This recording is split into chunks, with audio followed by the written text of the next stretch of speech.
That was Wish from Serpent Underground, the Asylum, indieliferadio.com. I'm on the phone with Ralph, the vocalist from Serpent Underground. We were talking off air and just about things in general, music business, how much it can suck sometimes and suck things out of you, meaning money. But so what growing up and even once you started doing the music thing, what bands influenced you to be where you are now? Well, I mean, I got to be honest, man. I had a lot of influences, all kinds of different music, all kinds of different genres. You know, I grew up in the mean streets of the Bronx, New York, and there was just, you know, a lot of different influences out there, a lot of different peoples from a lot of different cultures, and so there was a lot of different music that got me going. I really started getting heavy into like hard rock and metal probably in the 90s. Right. And Pantera and White Zombie came out, and I was just like, my God, this is just fantastic, you know? Yeah. I've always been a Trent Reznor, Nine Inch Nails fan. Very cool. Just all kinds of music has influenced me, and the rest of my guys, they're the same way. You know, they've got all kinds of influences, anywhere from Iron Maiden to Rush to Tool. It just the list goes on and on and on. Disturbed, Godsmack, all kinds of different music from, you know, different genres. And in metal, we like anything from the mid-range stuff to the really hard stuff. Mm-hmm. We just love music. Oh, that's cool. You just missed it before too. Before we start the interview, I played some Pantera, but it was pre-Cowboys Pantera. It was their glam stuff on their indie labels, and yeah, man, they were all like hairspray, bandanas, spandex, and by hearing them, you would never know it was them. It was like a step above Poison, basically. And I have some of that stuff laying around. It's pretty cool stuff. If you ever want to get a listen to it, I can send it to you. But yeah, definitely. Well, I'm glad they never quit, man. Talk about a fantastic band. Just oh man, unbelievable. Every member was just phenomenal. You know? Yeah. I mean, I saw them live a couple times. I really look up to those guys because they just had some of the best musicians. And hell yeah! It really gets me pumped to knowing that we're trying to follow in their footsteps. Yeah. You know, those guys are amazing. No doubt. Where do you guys come up with the name Serpent Underground from? You know, basically we were trying to find something that we thought would stand out and that we thought would be different and not cookie cutter. You know what I mean? Right.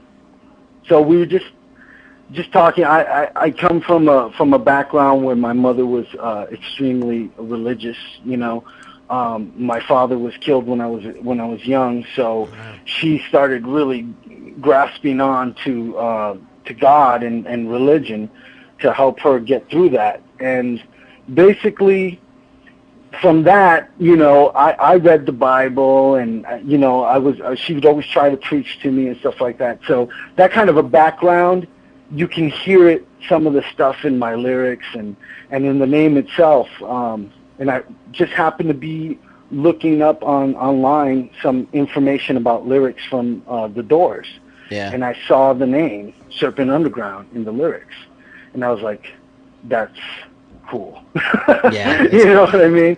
That's fucking cool right there. So I just thought that it would sound good, and I really liked the name, and I thought the meaning behind it would work with the lyrics that we use. Yeah, it definitely grabs you. Because you know, according to the Bible, Adam and Eve lost their good standing with God based on the fact that she got deceived by the original serpent, the Serpent Underground.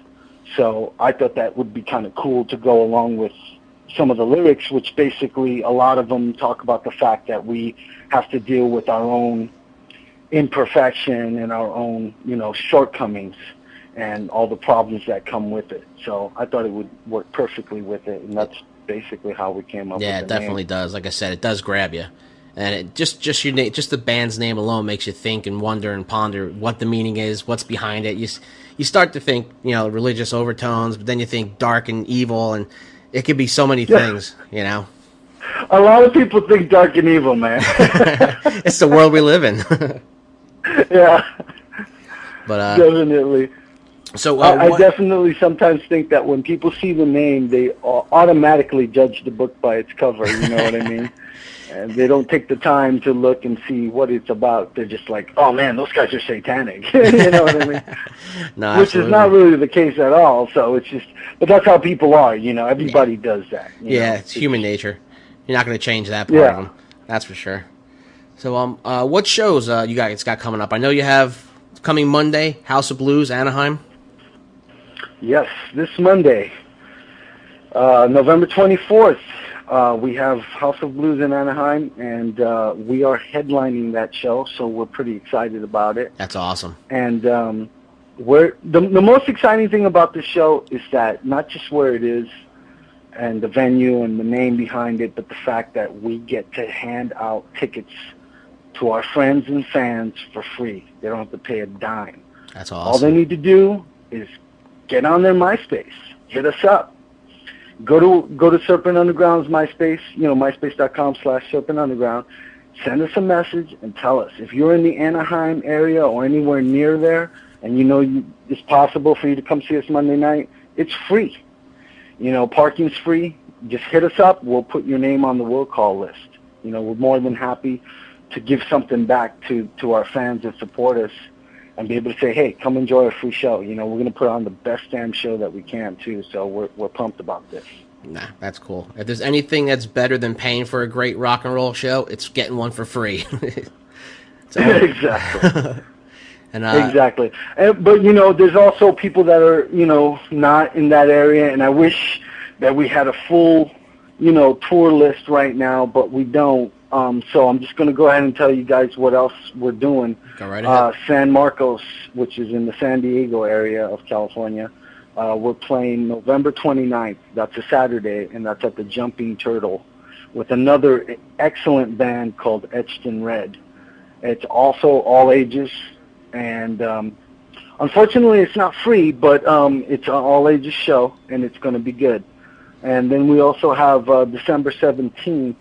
We're playing at the Key Club in West Hollywood, California, and that's an awesome venue as well, and that's also an all-ages show. So if you get a chance, drop us a line. We're going to have tickets for all those shows, and we're going to have a discount on the tickets. So if you guys want to come see us live and you're in those areas, hit us up.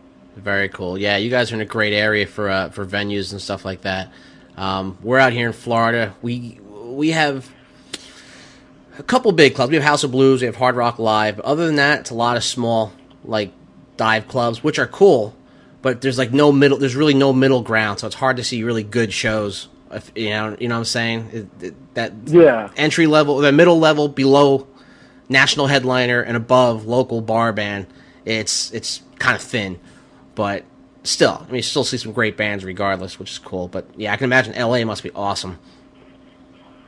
Yeah, no, there's I'm not taking anything away from Florida. There's a lot of good talent out here. Oh, sure. In Southern California especially, and the Hollywood area. If you go out there, you're most likely going to see a really good show. Yeah. And San Diego as well. The scene is really growing, and so we're excited. Because the Jumping Turtle is a really good venue as well. They have great sound. Very cool. All right, how about we play a couple more tunes, and then we'll come back and talk a little more, and I'll let you go. Let me see, Caroline and Spread the Warning. Those are two of your older tunes, you said? Yeah, those are two of the first songs off of the first album that we did, Devils of Flesh. I want to say it's been almost 3 years now since we finished that album and released it online. So yeah, but like I said, not to take anything away from those tunes, they're great tunes. But don't be surprised if somewhere down the line we revamp a couple of those and re-release them. But yeah, we're getting ready to release the live pretty soon here. I'm thinking sometime in February we're going to make an announcement. That's about great. Where you can get the album. Yeah, I'm definitely looking forward to that. And when you do know where we can get it from, let us know. We'll definitely plug it. But right now, we'll play some of these older tunes of yours so people can hear like the whole progression of you guys. This is Caroline from Serpent Underground on the Asylum, wildliferadio.com.